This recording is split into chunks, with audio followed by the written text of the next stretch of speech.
Champions trophy ക്രിക്കറ്റിനുള്ള Indian ടീമിനെ പ്രഖ്യാപിച്ചു. രോഹിത് ശർമ്മ ഇന്ത്യയെ നയിക്കും. ശുഭ്മാൻ ഗില്ലാണ് വൈസ് ക്യാപ്റ്റൻ. ജസ്പ്രീത് ബുംറ ടീമിലുണ്ട്. വിരാട് കോഹ്ലി, അക്സർ പട്ടേൽ എന്നിവരും ടീമിൽ ഇടം പിടിച്ചു. സഞ്ജു സാംസൺ ടീമിലില്ല. സജീഷ ചേരുന്നു ന്യൂസ് ഡെസ്കിൽ നിന്ന്.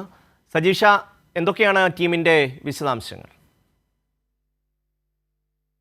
ഇന്ത്യൻ ക്രിക്കറ്റ് ലോകം ഏറെ ആകാംക്ഷയോടെ കാത്തിരുന്ന ചാമ്പ്യൻസ് ട്രോഫി ക്രിക്കറ്റിനുള്ള ടൂർണമെൻറ്റിനുള്ള ഇന്ത്യൻ ടീമിനെ ഇപ്പോൾ പ്രഖ്യാപിച്ചിരിക്കുകയാണ്. നേരത്തെ മുൻകൂട്ടി നമ്മൾ പ്രതീക്ഷിച്ചതുപോലെ തന്നെ രോഹിത് ശർമ്മ തന്നെയാണ് ഇന്ത്യ നയിക്കുന്നത്.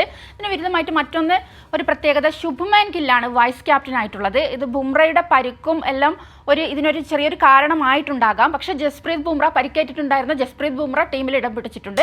ഇതിന് പുറമെ മുൻനിര താരങ്ങളായിട്ടുള്ള ഫോം മങ്ങിയിട്ടുണ്ടായിരുന്നെങ്കിലും വിരാട് കോഹ്ലി ടീമിലുണ്ട്. വിരാട് കോഹ്ലി ഇന്ത്യയുടെ മുൻനിര താരമായിട്ടുള്ള വിരാട് കോഹ്ലി ടീമിൽ ഇടം പിടിച്ചിട്ടുണ്ട്. ഇതിന് പുറമെ പുതുതായിട്ട് ഇടം പിടിച്ചിട്ടുള്ളത് അക്സർ പട്ടേലാണ്. അക്സർ പട്ടേൽ T20 ക്രിക്കറ്റിൽ ഇന്ത്യയുടെ ഇപ്പോൾ ഇംഗ്ലണ്ട് പര്യടനത്തിലുള്ള ഇന്ത്യയുടെ വൈസ് ക്യാപ്റ്റനാണ് അക്സർ പട്ടേൽ. ഇതേ അക്സർ പട്ടേൽ ഒരു ഓൾറൗണ്ടറുടെ അഭാവം ശരിക്കും ഇന്ത്യക്ക് ഉണ്ടായിട്ടുള്ളത് അത് നികത്താൻ വേണ്ടിയിട്ട് തന്നെയായിരിക്കും അക്സർ പട്ടേലിനെ ടീമിൽ ഉൾപ്പെടുത്തിയിട്ടുള്ളത്.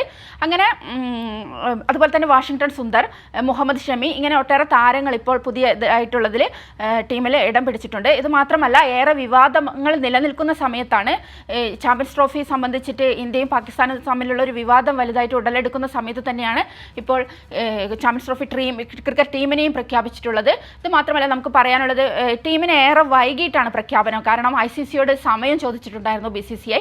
ടീമിനെ അങ്ങനെ ഏറെ വൈകിട്ട് ഒരു പ്രഖ്യാപനം തന്നെയായിട്ട് നടക്കുന്നുള്ളത്. ഇതിലേറ്റവും എടുത്തു പറയാനുള്ളത് ശുഭ്മാൻ ഗിൽ വൈസ് ക്യാപ്റ്റനായിട്ട് വന്നിട്ടുള്ളത് തന്നെയാണ്. അതുപോലെ തന്നെ ശ്രേയസ് അയ്യരും ടീമിൽ ഇടം പിടിച്ചിട്ടുണ്ട്. ഷമി ജിഷയാണ് വിശദാംശങ്ങൾ നൽകിയത്.